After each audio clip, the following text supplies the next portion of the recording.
সাবেক আইজিপি মামুন, এনটিএমসির সাবেক মহাপরিচালক মেজর জেনারেল অবসরপ্রাপ্ত জিয়াউল হাসান সহ ৮ জনকে জুলাই-আগস্ট গণহত্যা মামলায় কারাগারে পাঠানোর নির্দেশ দিয়েছেন আন্তর্জাতিক অপরাধ ট্রাইব্যুনাল। এছাড়া ১৯ সেপ্টেম্বরের মধ্যে তদন্ত শেষ করার নির্দেশ দেওয়া হয়।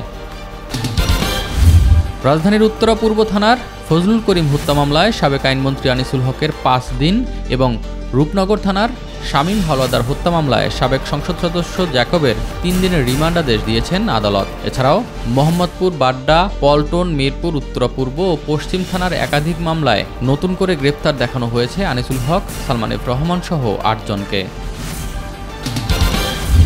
প্রথমবারের মতো সচিবালয় উপদেষ্টা পরিষদের বৈঠক অনুষ্ঠিত হয়েছে। প্রধান উপদেষ্টা ডক্টর মোহাম্মদ ইউনূসের সভাপতিত্বে এই বৈঠক অনুষ্ঠিত হয়। সকালে সচিবালয়ে প্রধান উপদেষ্টাকে অভ্যর্থনা জানান আইন উপদেষ্টা ডক্টর আসিফ নজরুল ও শিল্প উপদেষ্টা আদিলুর রহমান খান। অন্তর্বর্তীকালীন সরকার গঠনের পর আজই প্রথম সচিবালয়ে অফিস করেছেন প্রধান উপদেষ্টা।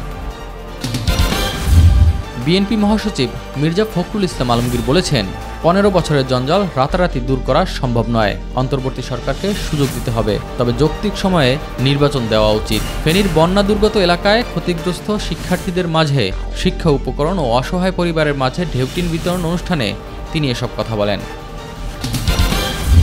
ঢাকা বিশ্ববিদ্যালয়ের অধিভুক্ত ৭ কলেজকে একটি সমন্বিত প্রাতিষ্ঠানিক রূপ দেওয়ার চেষ্টা চলছে বলে জানিয়েছেন শিক্ষা উপদেষ্টা ওয়াহিদ উদ্দিন মাহমুদ। সকালে ৭ কলেজকে সেন্ট্রাল বিশ্ববিদ্যালয়ের বাস্তব রূপ দেওয়া যাবে কিনা সে বিষয়ে কাঠামোগত দিক পরিদর্শন করতে সকালে ঢাকা কলেজে যান শিক্ষা উপদেষ্টা ওয়াহিদ উদ্দিন মাহমুদ।